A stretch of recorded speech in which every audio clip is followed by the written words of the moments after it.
നമ്മൾ നമ്മുടെ കുട്ടികളോട് പെട്ടെന്ന് ക്ലാസ്സിൽ എണീറ്റ് നിന്ന് സംസാരിക്കാൻ പറയാണ്, അല്ലെങ്കിൽ ഒരു സോഷ്യൽ സിറ്റുവേഷനിൽ പെട്ടെന്ന് അവരോട് സംസാരിക്കാനൊക്കെ പറഞ്ഞു കഴിഞ്ഞാൽ നാച്ചുറലായിട്ടും അവർക്ക് നാണക്കേട് തോന്നാം, അല്ലെങ്കിൽ അവർക്ക് ഒരു നെർവസ് ആയിട്ടൊക്കെ ഫീൽ ചെയ്യാം. അത് വളരെ നോർമലായിട്ടുള്ള കാര്യം തന്നെയാണ്.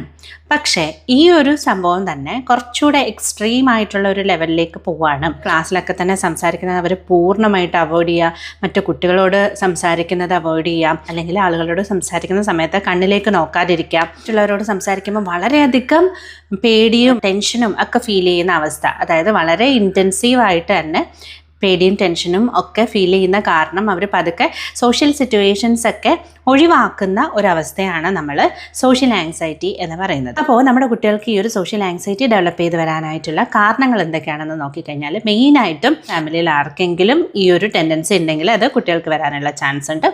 അതല്ലെന്നുണ്ടെങ്കിൽ നമ്മൾ ഓവർ പ്രൊട്ടക്റ്റീവായിട്ടാണ് അവരെ വളർത്തുന്നതെന്നുണ്ടെങ്കിൽ ഇത്തരത്തിലുള്ള സിറ്റുവേഷനിൽ അവർ വരാനുള്ള ചാൻസ് വളരെയേറെയാണ്. മറ്റൊരു കാരണം എന്താണെന്ന് വെച്ച് കഴിഞ്ഞാൽ, സോഷ്യലി അവർ വളരെ നാണക്കേട് ഫീൽ ചെയ്യുന്നത് പോലെയുള്ള സിറ്റുവേഷൻസ് മുന്നേ അവർ ഫേസ് ചെയ്തിട്ടുണ്ടെങ്കിലും ഈ ഒരു പ്രശ്നം അവർക്ക് ഡെവലപ്പ് ചെയ്ത് വരാനുള്ള ചാൻസ് ഉണ്ട്. നമ്മുടെ കുട്ടികൾക്ക് ഇത്തരത്തിലൊരു പ്രശ്നം ഉണ്ടെന്ന് നമ്മൾ മനസ്സിലാക്കി കഴിഞ്ഞ് കഴിഞ്ഞാൽ നമ്മൾ ചെയ്യേണ്ട കാര്യം എന്താണെന്ന് വെച്ച് കഴിഞ്ഞാൽ, ആദ്യം അവരെ കൂടുതൽ കേൾക്കാനും മനസ്സിലാക്കാനുമായിട്ട് തയ്യാറാകുക എന്നുള്ളതാണ്.